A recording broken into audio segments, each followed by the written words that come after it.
আসসালামু আলাইকুম। এখন শুনবেন সংবাদ শিরোনাম। খুলনায় নতুন কারাগার নির্মাণে ব্যাপক অনিয়মের অভিযোগ। শেখ পরিবার খ্যাত হেলাল জুয়েলের নিয়ন্ত্রণে ছিল গণপূর্তের টেন্ডার।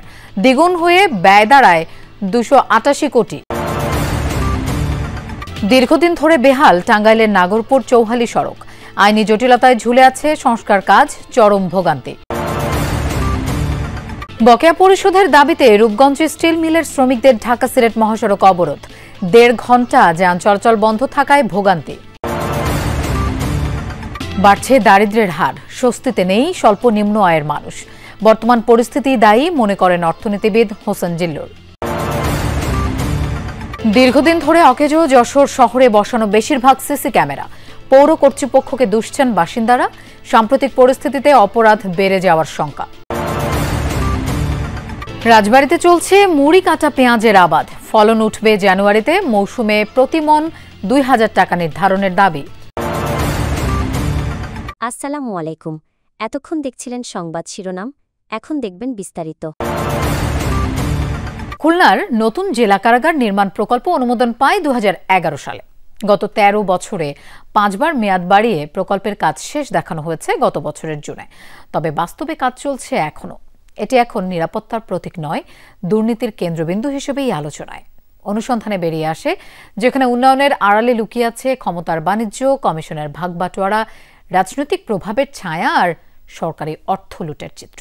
খুলনার চক আসানখালী এলাকা 30 একর জমির উপর গড়ে উঠেছে জেলা কারাগার। নির্মাণ ব্যয় 288 কোটি টাকা। কারাগার নির্মাণের প্রকল্পটি একনেকে অনুমোদন পায় 2011 সালে। সে সময় বরাদ্দ নির্ধারণ করা হয়েছিল 144 কোটি টাকা। এরপর গত 13 বছরে 5 বার মেয়াদ বৃদ্ধি করা হয়েছে।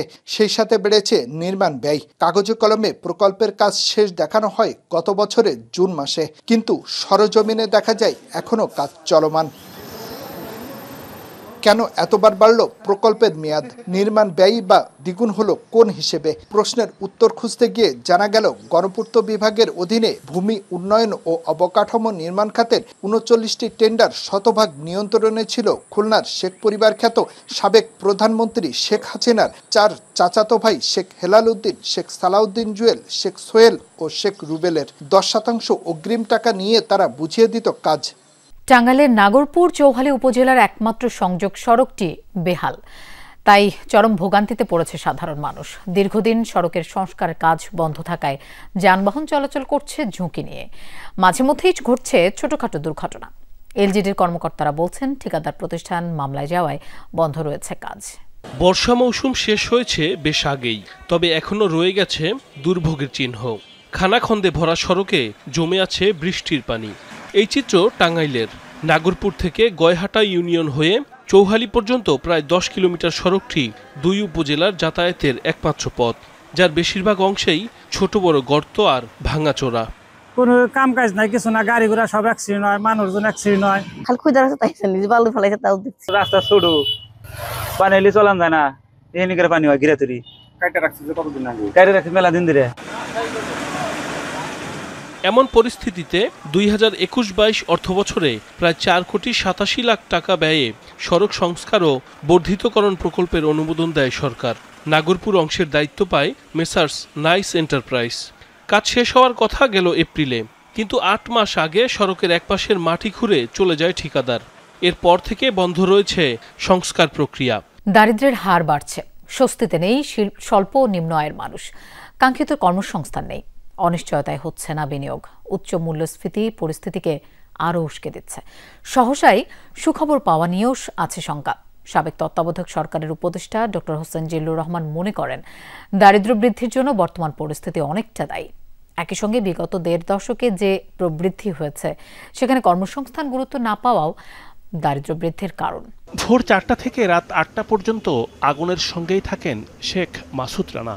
ভাত, মাছ, মাংস, সবজি, ডিম সহ নানান ধরনের রান্না করেই শেষ হয় দিনের 15 ঘন্টা। হোটেলে যায় এসব খাবার। হাড় ভাঙা খাটুনির পরও কি জীবনে স্বস্তি মিলেছে? কমেছে সংসারের টানাপোড়েন? কিছু চাহিদা তো পূরণ হয় না, এরপরও কিছু থেকে যায়। চেষ্টা করি আর কি, যতদূর পারি।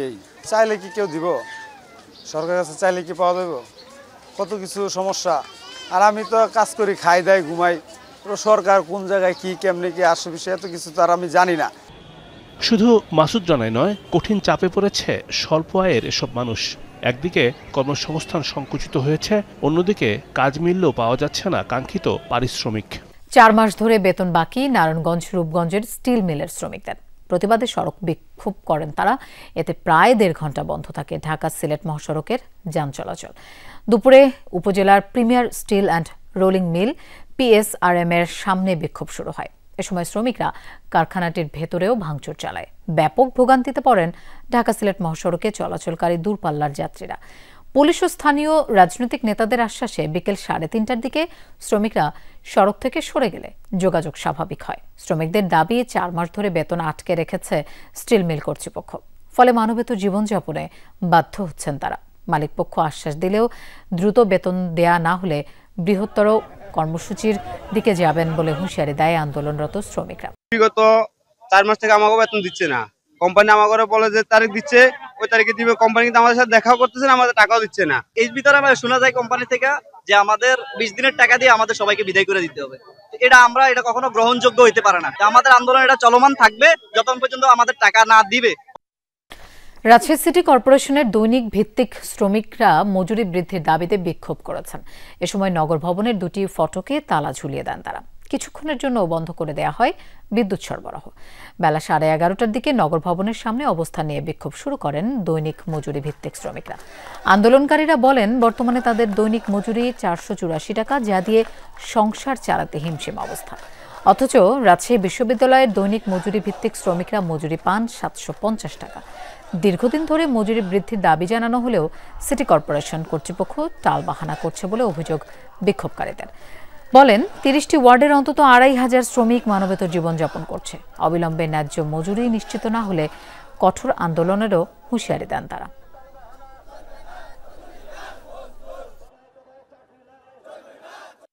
484 টাকা আমরা হাজিরা। আমরা রোদে পুরে আমরা কাজ করি, আমাদের মা বাপ নাই, কর্মকর্তারা আমাদের ঘুরে তাকায়, আমাদেরকে দেখে না।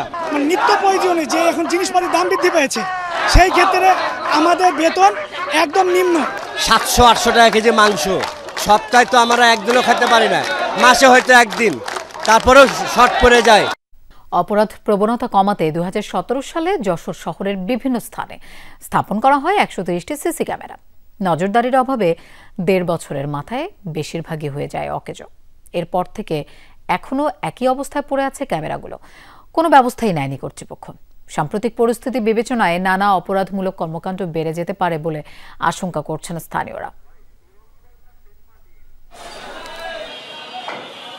যশোর শহরের সিভিল কোর্ট মোড়ে মানুষের ভিড় আর যানবাহনের চাপ। নাগরিকদের নিরাপত্তা নিশ্চিতে বসানো আছে সিসি ক্যামেরার জাল, কিন্তু বেশিরভাগই নাম কাওয়াস্তে, বহুদিন ধরেই নষ্ট। তাই বলা যায় চোখ আছে অথচ দৃষ্টি নেই। 2017 সালে শহরের গুরুত্বপূর্ণ মোড়গুলোতে বসানো হয় 130টি সিসি ক্যামেরা। তবে প্রয়োজনীয় রক্ষণাবেক্ষণের অভাবে বছর দেড়েকের মধ্যেই অকেজো হয়ে পড়ে বেশিরভাগ। এরপর থেকেই কোনোটির সংযোগ তার ছেঁড়া, কোনোটি আবার ঢেকে গেছে ডালপালা কিংবা বৈদ্যুতিক খুঁটির আড়ালে।